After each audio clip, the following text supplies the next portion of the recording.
Isang mabilisang gupit naman to mga lodi sa ating customer. Ang gusto palang gupit ni bossing ay undercut lang to. Kumbaga 2 saka 1 ang ginamit ko dito. Simpleng gupit lang. Kumbaga sana mabilis lang na gupitin itong mga ganitong gupit kasi hindi masyado mabusisi. Hindi katulad ng mga fade na kailangan pang busisiin at i-process ng konti-unti. Ang ganitong gupit ay napaka-simple lang. Kaya medyo mabilis lang ang mga ganitong gupit. Hindi gaano kahirap gupitin. Yan o. May guhit lang yan na biyak sa taas. Nagpa-biyak lang ng ahit din.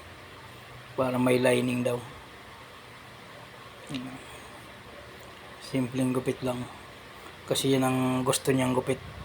Kasi kung anong gusto ng customer, doon tayo. Susundin natin ang gusto ng customer. Hindi tayo masusunod kasi buhok nila yan eh. Kumbaga tayo, pumuputo lang ng buhok nila.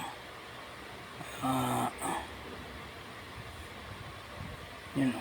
Kunting linis-linis lang.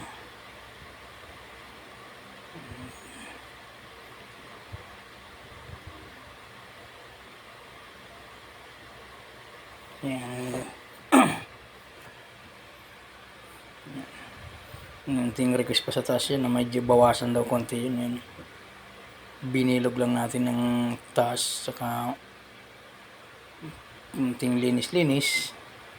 At yan, magpabawas pa siya ng konti dyan. Sabi, dolo lang ng mga buhok. Bawasan lang ng konti. Kaya siyempre, susundin natin. Kasi order yan eh.